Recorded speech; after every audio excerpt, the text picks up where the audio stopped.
Worried about the state of the economy, whether a recession is inevitable? Well, not to worry. Here's a Trump advisor sent out onto Fox News to ease your concerns. So is there volatility in the short run? Absolutely. Is a recession possible? Well, it's not my base case, but making predictions is difficult.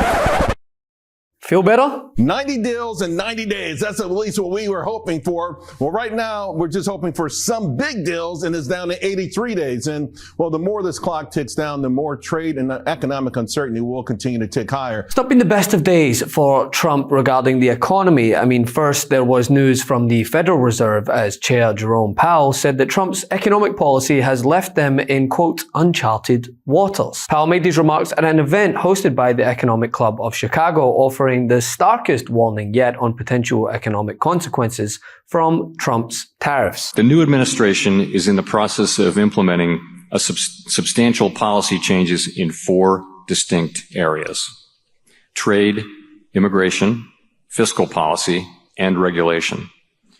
These policies are still evolving, and their effects on the economy remain highly uncertain. As we learn more, we will continue to update our assessment. The level of tariff increases announced so far is significantly larger than anticipated, and the same is likely to be true of the economic effects, which will include higher inflation and slower growth. Both survey and market-based measures of near-term inflation expectations have moved up significantly, with survey participants pointing to tariffs. So Trump advisors were sent out to do damage control, and during this interview with Fox Business host Stuart Varney, this was an answer given to whether a recession is possible. And so far, no deals have been announced, right? The grand hope, 90 deals in 90 days. That's at least what we were hoping for. Well, right now, we're just hoping for some big deals, and it's down to 83 days. And, well, the more this clock ticks down, the more trade and economic uncertainty will continue to tick higher. It's already way off the charts, as you can see. Now, this has made the recession guessing game on Wall Street really hot, but guessing recession often means a lot of false alarms. Look at this chart. So you can see the gray bars, the 3 gray bars in this chart. Those are actual recessions. So the probability worked. It was right. And so financial markets are forward-looking. They'll start to realize that. CEOs are forward-looking. They'll start to realize that also. So is there volatility in the short run? Absolutely. Is a recession possible? Well, it's not my base case, but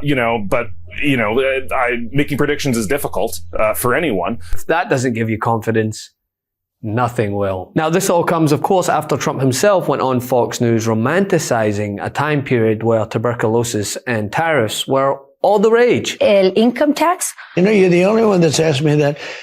Oh, I deal with all these big financial geniuses. Nobody ever... There is a chance that the money from tariffs could be so great that it would replace, in the old days, about 1870 to 1913, the tariffs were the only form of money. And that's when our nation was relatively the richest. We were the richest. Let me just agree that what comes back very strongly, and everyone will understand this. These are very fundamental changes in, long held in some cases policies in the United States, and there's not any real experience. I mean, the Smoot-Hawley tariffs were actually not this large, and they were 95 years ago, so there isn't a modern experience of how to think about this. And businesses and households are saying in surveys that they are experiencing incredibly high uncertainty.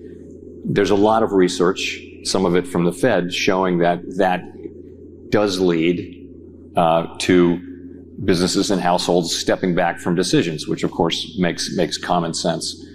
And you hope that that's something that you go through a phase, and then you know what things become more certain, and therefore people can resume normal economic activities given their understanding of what is the new normal. I mean, your question really is, what if the uncertainty remains high?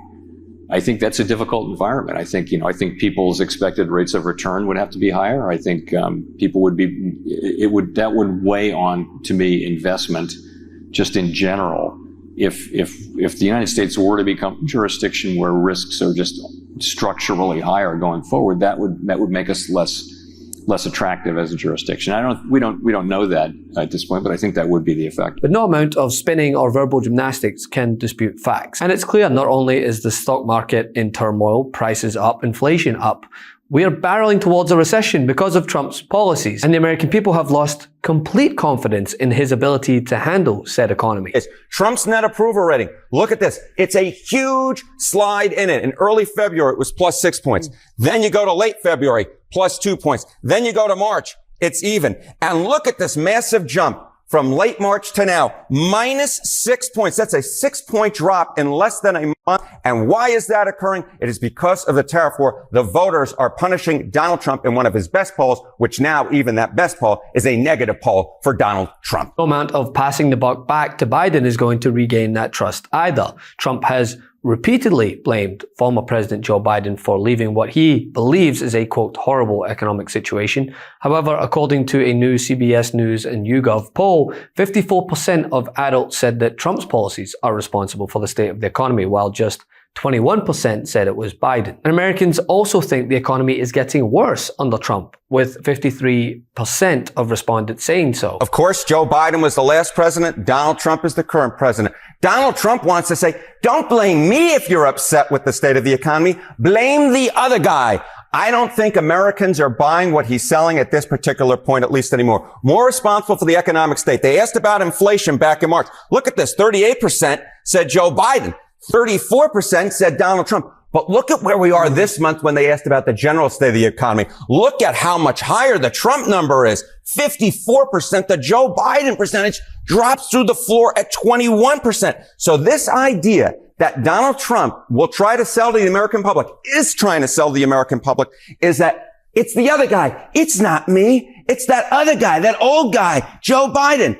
No longer is this being the American public is no longer buying this set of arguments like they were back in March. And of course, what is so important here? We have had the tariff war in the last month. That's what's going on. I believe that a massive shift is occurring because Americans are seeing what's happening on their television screens. They are seeing what's happening in the stock market. They're seeing what's happening in the bond market. One day, Donald Trump says one thing about the tariff war. The next day, he says another thing. One day, one of his advisors says one thing. The next day, that same exact advisor says another thing. And all of a sudden, Americans are picking up on this. And this idea that Donald Trump is trying to sell, that you can blame Joe Biden. Look at this again. This percentage, 54 to 21, a clear majority now are blaming Donald Trump for the state of the economy, not Joe Biden. And while many like to chalk up these poll results to skewed participants or small sample size or liberal elites, whatever, it's not like Fox News are singing the praises of the economy either, clearly.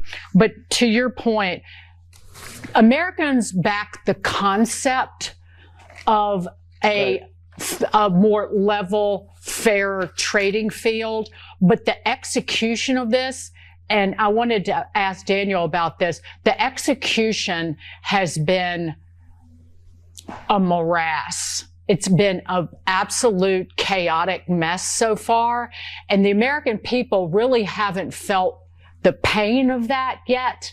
And is the pain based on talking to CEOs of companies that need these imports? Is the pain layoffs? Because that's what I'm hearing, that people are putting together layoff plans. Absolutely. I see it. I hear about it. And even as a CEO of a company, we're thinking about it. Right now, we don't know what's going to happen because the game keeps changing, and it's changing in real time. But let me give Did you ever think when you voted for President Trump that things were going to cost you more and you were going to lose money? I never thought I was going to lose this much money, this fast. Jim is a Republican who voted for Donald Trump 3 times. How do you feel about your vote for Donald Trump now? Well, I feel like perhaps I should have considered some other options.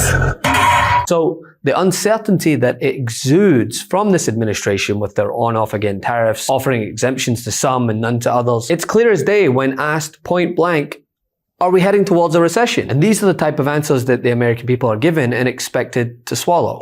Effectively implementing tariffs while also... This won't be painful at all for American people and consumers, Caroline?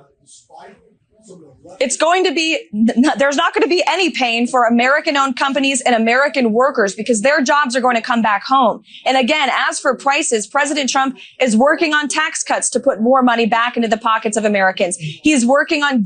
The president was asked and answered this yesterday. He said he's not considering an extension or a delay. I spoke to him before this briefing. That was not his mindset.